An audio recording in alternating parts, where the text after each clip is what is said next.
Hello and good evening indeed. Many thanks for joining us here on RwandaTV News. These are our top stories tonight. This Wednesday, the Chamber of Deputies approved a draft budget bill for the next fiscal year 2022-2023, which is due to begin in July.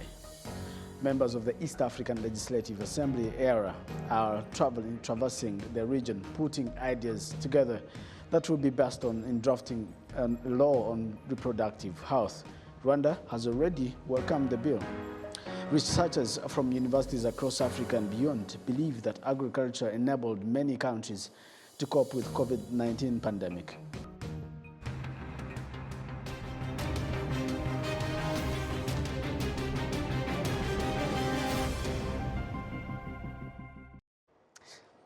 Now, glad to have your company tonight for tonight's broadcast. We're coming to you live from Kigali, the heart of Africa, here in Rwanda. I'm Ethan Tashobia. You're watching RTV News live indeed from Kigali. Now, this Wednesday, the Chamber of Deputies approved a draft budget bill for the next fiscal year 2022-2023, which is due to begin in July. Now, the members of parliament are also pleased with their recommendations on the bill, saying that they have been taken into account in drafting the budget. Innocent Mugabo kicks off tonight's bulletin with this report.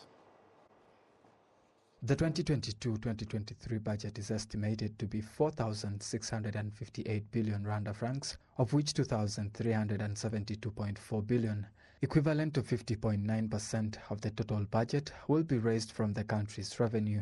Domestic loans are 282.6 billion Rwanda francs, equivalent to 6.1%, while foreign loans are 1,096.7 billion Rwanda francs, that is to say 23.5%, whereas grants are 906.9 billion Rwanda francs, equivalent to 19.5%. Honorable Professor Munyaneza Omar, the chairperson of the National Budget and Patrimony Committee, sheds more light on what this means to the country. Kwihaza mu ngengo y'imari ku rwego rw'u Rwanda tuwagiye kuri 80.5%. Satisfaction with the budget in Rwanda has declined to 80.5%. Yet we had reached at 84% with this one we are closing. Otherwise, the Rwandan government had set up itself the goal of reducing its foreign aid, but due to the COVID-19 pandemic, it was necessary for Rwanda to retake aid and credit to deal with the pandemic, whereby the Economic Recovery Fund was set up, investing in 250 million Rwanda francs to enable sectors affected by the COVID-19 pandemic revive, and we hope that this will boost the country's economy.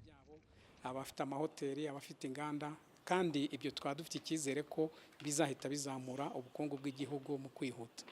Honorable Omar also appreciates the fact that the recommendations of the Member of Parliament were considered.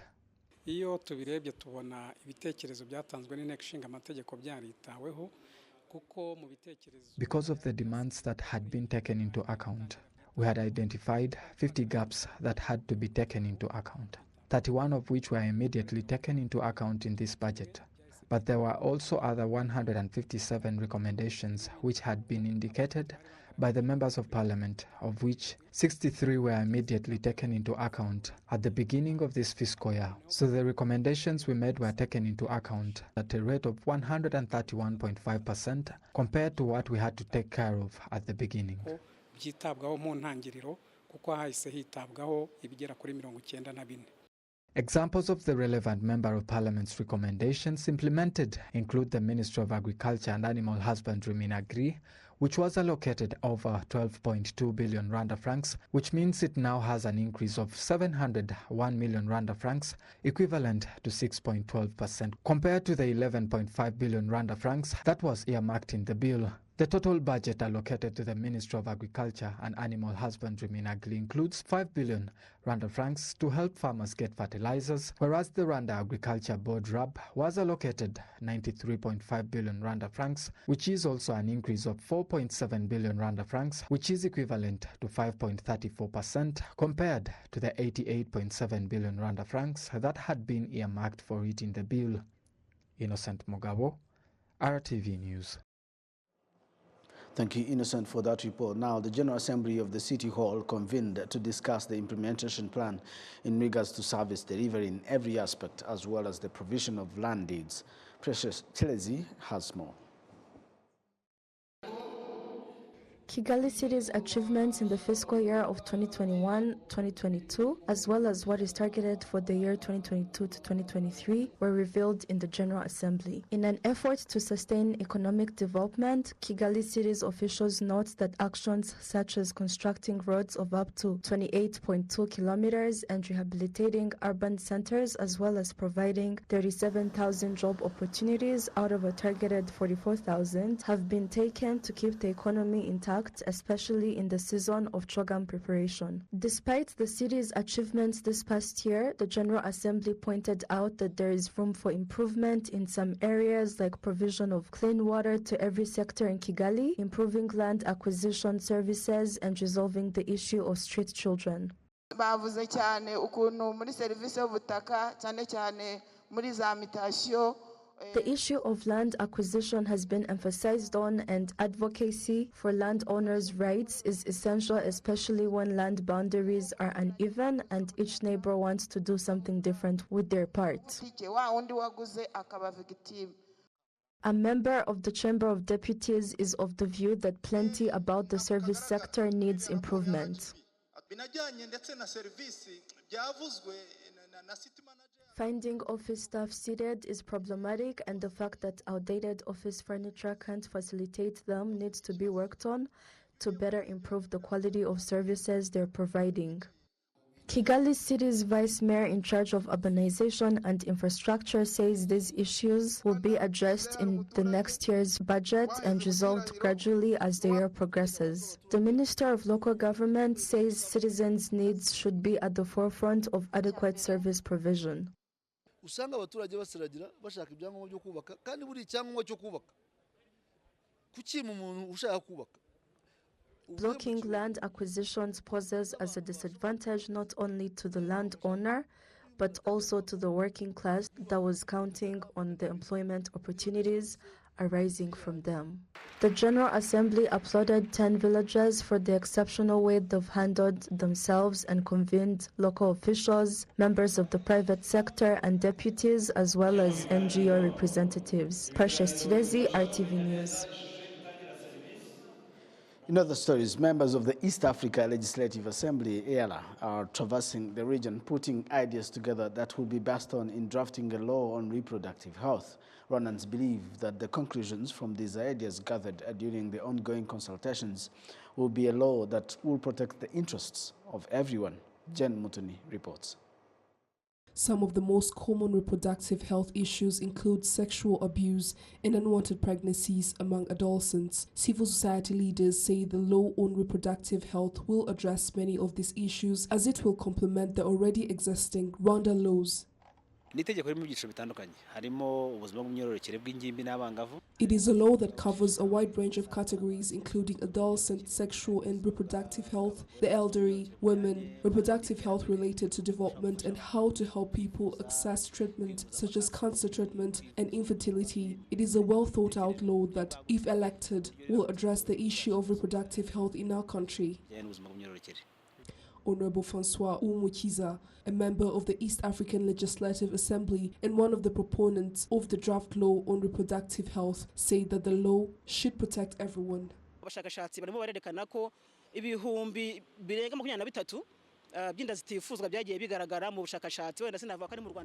Research shows that the number of unwanted pregnancies has risen in the region. So here we are looking at how we can work together to help the young people avoid it first and foremost. We want everyone to feel considered in this law, including those with disabilities, not just girls, but all adolescents. This draft law concerns everyone as their rights must be respected depending on their age, because their rights are controlled through parenting, education and guidance. This consultative meeting was attended by members of the public, religious and civil society organizations. Similar consultations are being held in all East African Community member states, where the final report is expected to be tabled before the East African Legislative Assembly in the near future. Jane Mutoni, RTV News.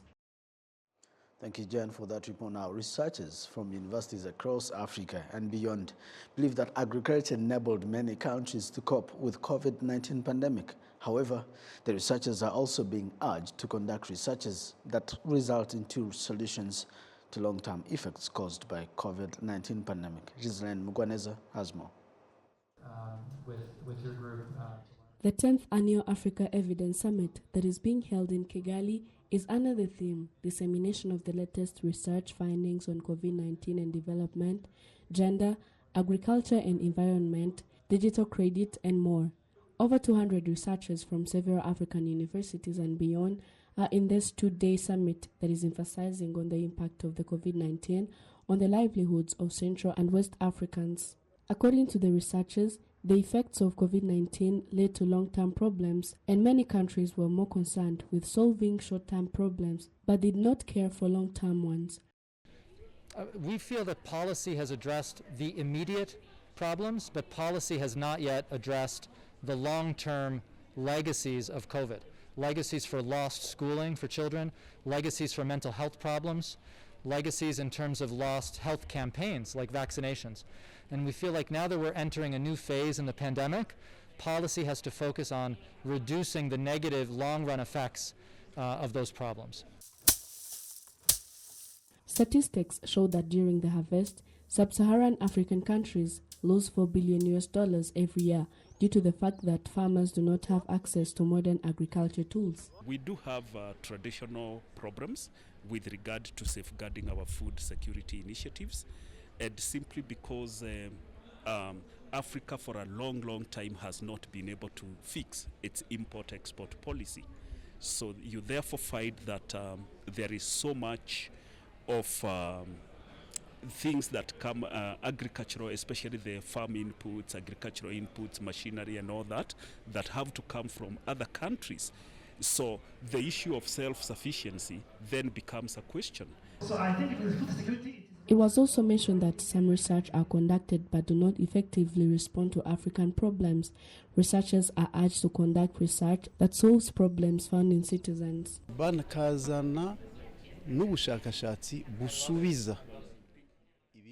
They should conduct research that brings solutions to problems from the community.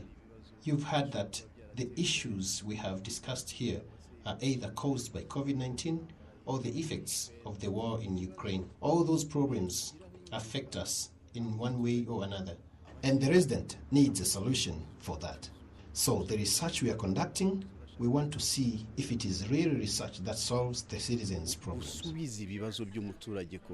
In 2020 and 2021, Rwanda gained 445 billion francs from agriculture and livestock farming, which was 357 billion francs in 2016 and 2017, meaning it increased to 25%. The Minister of State in the Ministry of Agriculture and Animal Resources, Dr. Jean Chrysostome Gabitsinze, has said that this was achieved because of the measures that were put in place after detecting the pandemic. I can say that we are in the good way, so of course we will increase, we will continue to improve together. So having partners like we have them here is a chance to learn from them, they can learn from us, but the last thing is to work together for a better future of all countries through evidence-based research.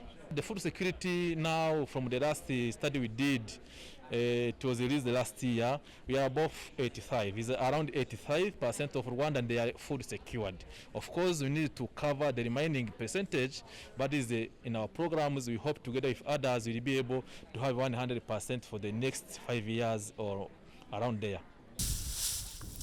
The researchers point out that food shortage around the globe that is affecting over 193 million people from 53 countries needs to be addressed by expert researchers if the world needs to end hunger to achieve food security and improved nutrition and promote sustainable agriculture as part of SDGs by 2030. Ghislaine Mugwaneza, RTV News. Thank you, Ghislaine. Now, starting tomorrow, Thursday, hundreds of creatives will convene in Kigali for the International Summit and Festival organized by Africa in Colors in collaboration with the Center for African Cultures to rethink about the different challenges facing the creative ecosystem, with different actors and stakeholders expected in the industry to take part from all around the world. Now, they will be coming together to exchange and share insights and ideas to enhance the development of the creative industry in Africa and beyond. Now, one special thing about this Africa in Colors Summit is that we'll have a French rapper, Lafouin. I hope I got that right. And Magic System. I hope every one of you knows that, especially if you're my age. Lafouin is one of he's expected to perform in Rwanda, of course, on July 2nd, 2022 at Car Free Zone from 3 p.m. Now, joining me live in this studio is Lauru Gamba. He's the founder of Hobby Agency and also the founder of the platform known as Africa in Colors, intending to support African artists to realize their dreams, but also promote the creative industry in this country. Raul, thank you so much for joining me. Thank you for having me. Ikaz. How do creatives say welcome? I mean, well, by music, by singing, by poetry, you know, by creating. I know. So did I pronounce that name right? No. But you will get there. No, tell me. Get there. How do it's I pronounce it? Lafouin. Lafouin. Yes. I apologize. You see? I'm an English. You are not far. I'm so anglophone. And of course, you'll excuse me because we just got out of Chogo, man. I just forgot. First of all, yes. Lafouin is coming. He's coming. Magic is coming. Yeah. The Miss Universe is coming. Yeah. Entrepreneurs are coming. Decision makers are coming. Yeah. So everyone is coming. Anyone in the culture and creative industry. Now, one of the reasons I invited you here, I saw you, this thing looks to be very big in international media, especially within the continent, than it is here, the way we perceived it. Yeah. Do you think the way we perceive creative industry in this country is different compared to other countries? I saw you speak from with colleagues in South Africa, West Africa, and all that. Do you think we need to change the way we actually receive the content from the creative industry? Yes, that's one of the reasons why we are bringing this gathering in Kigali, because we think the country has a potential, right? But we're still lacking, that thing of saying, listen, we can do something out, we can bring something out of this.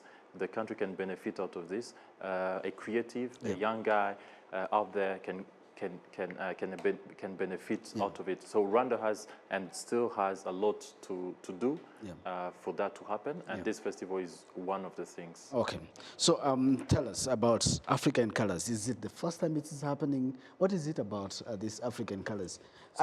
We have colors in Africa. The continent is colored. It's such a color. That's the beauty of it. Yeah. So African Colors was born from an idea of as a creative of saying, listen, what can we do, right, to change how an artist can thrive, how a creative entrepreneur can thrive.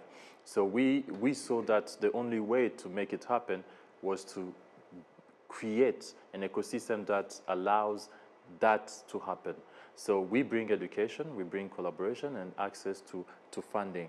So we try to rethink that, bring people together, have them brainstorm, have them create together, and have them also access markets, opportunities on different platforms. Also bring decision makers and private sector, of course, to rethink how creatives can access funding easily. So this is the first of its kind? No, this is the third one involved in it. The previous ones have was in happened 2020, because the project was born in 2018, and then we planned to do the festival in 2020. It didn't happen because of COVID, so we did it in a digital format.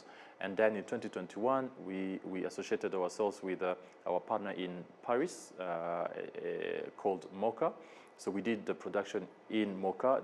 The country was the guest of honor. So we brought a certain delegation in Paris. We showed what Rwanda was capable of doing, of what creatives are up to. So this is the third involvement in terms of African colors, and the world is now coming to Kigali to see what is happening here, but also to see what is happening on other markets, and then together try to rethink the culture and creative industry for it to create jobs, for it to be sustainable for us, for artists, for the country, and then also have fun. Have fun. Yes. I cannot wait. But before we get to have fun, unfortunately, some of the artists you had lined up for the event, they cancelled. It was such an unfortunate. At least I knew some of the songs. And do you think politics should actually step aside? That's how you see how art is important, right? And what should be our role as a creative in bringing peace, in supporting the youth to go in the right directions, speak for us, changing the narratives outside there. So that's how you see the importance of the art. So that happened. The artist was pushed to until he couldn't take it anymore. But we're still brothers. We don't have anything against each other, but the circumstances made it not possible. But again, we had a strong lineup. We have local artists, amazing artists. Amazing, right? Amazing artists. No, a magic system will do for me. No. It's everything. It's everything combined. It has comedy as well. It has comedy. I saw a bit of stand-up comedy. No, we have comedians supporting us in terms of creating content around the festival, sharing what is happening, but also artists are coming together from US, from South Africa, from Île Maurice, Rwanda. They are creating. So we will have fusion of cultures. We will have people creating music we never heard, right? We want to see Rwandans on other markets. We want to see new sound in town. So that's what African Colors, it's creating, collaborating, sharing knowledge, skills, and then, of course, have fun with La Fouine. So actually, so do you think we of the Chogam Commonwealth will find ourselves in this? But we're also part of OEF. Exactly. Yeah, I agree. So we're concluding. I understand we don't have much time, but if you could tell us, what should we expect starting tomorrow? And just briefly, the lineup. So we have something we could say a political related discussions, business related discussions. We'll have knowledge sharing discussions and master classes. We'll also have creations lab where people come together, they create. We'll also have concerts, Ariel, Ryder, and other amazing artists, plus La Fouine, plus Vasai Jackson, who was here in Rwanda, is coming back to do more, and also Magic System. You know, they want to have fun in Rwanda. They want to share with people of Rwanda, and you know. I understand all days are big days, but which one is the biggest that we should actually look forward to? Of this I'm the worst person to ask that question. So all the 4 days are the days where we have to be there, and I'm really looking forward to having creatives there, because it's an amazing time and moment to come together to think of what will happen tomorrow. So the main concert will be the Kigali Free Zone. All the concerts will be at the Car Free Zone in downtown, and that's on the 2nd of July and on the 3rd of July. The 2nd, that will be La Fouine and Riderman, Ariel, Angel, and other amazing artists. We'll have on the 3rd Magic System, Ariel Ways, and other amazing artists. And I'm inviting everyone to be here, and we'll be also at the Convention Center from the 1st of July to the 2nd of July, where people will come together to know what is happening. Zozebini will be speaking about her. Miss Zozebini, she's the Miss Universe. She'll be speaking about what is happening in her world. We'll have a fashion show at Milcolin. So we have a full agenda on 4 days from June 30th to July 3rd. You had it. I cannot add more. Raul Rugamba, thank you so much for finding time to be with us and telling us about the African Colors, and I look forward to actually attending one of the events. No, all of them. At least one of the events. All right. Thank you so much. We appreciate you indeed. And let's first look at what is other stories we have. Members of the Private Sector Federation in the Eastern Province say they are now making efforts to rebuild the country's economy and preserve the unity of the Rwandan people, as opposed to the fact that some of the traders during the 1994 genocide against the Tutsi contributed to killing the innocent Tutsi and other people who were opposed to the genocide. Now, the remarks came as a tribute to the traders in the province who were killed during the genocide. Business leaders also donated 109 cows to the families of genocide survivors in the area. The event, held in Gatsibo district, was preceded by laying of the wreath at the Gizigro Genocide Memorial, where more than 20,000 Tutsis rest, most of whom were killed in former Murambi commune in the most brutal massacre commanded by the notorious former leader Gatete Jean-Baptiste, and played a key role in the massacre at Gizigro. From me and the entire news production team, we appreciate your company tonight. Until next time, I'm Ethan Tashabia. Bye for now.